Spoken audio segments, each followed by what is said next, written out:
Guys, അപ്പം ഞാൻ പറഞ്ഞിട്ടുണ്ടായിരുന്നു എൻ്റെ വീടിൻ്റെ ബാക്കിൽ മണ്ണിടിഞ്ഞത് കാണിച്ചു തരാൻ പറഞ്ഞിട്ട്. ഞാൻ കഴിഞ്ഞ വീഡിയോയിൽ ഇട്ടിട്ടുണ്ടായിരുന്നു. അപ്പം ഇന്ന് നമ്മൾ മല ഇടിഞ്ഞതൊക്കെ ഒന്ന് കണ്ടിട്ട് വരാം. ഇതാണ് കേട്ടോ എൻ്റെ വീടിൻ്റെ ബാക്കിൽ. ഇതൊരു വലിയ മലയാണ്. ഇവിടുന്ന് ഇങ്ങോട്ടേക്ക് ഫുള്ള് ഇടിഞ്ഞിട്ടുണ്ട് കേട്ടോ. പിന്നെ അതുപോലെ ഇത് ഇപ്പുറത്തെ സൈഡിലും ഇടിഞ്ഞ് കിടക്കുകയാണ്. എൻ്റെ വീടിൻ്റെ ബാക്കിൽ തന്നെയുള്ള വലിയ മല. എൻ്റെ വീടിൻ്റെ തൊട്ടപ്പുറത്തായിട്ടാണ് ഈ ഒരു മല വരുന്നത്. ഇവിടെ ഒരു പൈപ്പൊക്കെ ഉണ്ട് കേട്ടോ. ഇതാണ് നമ്മളെ പൈപ്പ്. ആ മലയാണ് ഇങ്ങോട്ട്, ആ സാധനം ഇങ്ങോട്ടേക്ക് ഇടിഞ്ഞു, ആ മണ്ണൊക്കെ ഇങ്ങോട്ട് ഇടിഞ്ഞ് വീണുണ്ട്. ഇതൊക്കെ ഇടിയോന്ന് നല്ലൊരു പേടിയൊക്കെ ഉണ്ട് കേട്ടോ. ഞാൻ പറഞ്ഞ പോലെ തന്നെ എല്ലാവർക്കും മലയൊക്കെ കാണിച്ചു തന്നിട്ടുണ്ട്.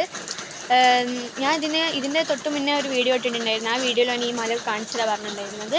അപ്പം ആ വീഡിയോ കാണാത്തവരുണ്ടെന്നുണ്ടെങ്കിൽ കണ്ടു നോക്കുക. അത് എൻ്റെ വീടിൻ്റെ സൈഡിലുള്ള മലയൊക്കെ കാണിച്ചു തന്നിട്ടുണ്ടെങ്കിൽ. അപ്പോൾ ഒക്കെ ഞാൻ എന്തായാലും ടാഗ് ചെയ്ത് കൊടുക്കുക. അപ്പോൾ എല്ലാവരും ഒന്ന് വീഡിയോ കാണുക. അപ്പോൾ ഇന്നത്തെ വീഡിയോ എത്രയുള്ളൂ. ടാറ്റാ.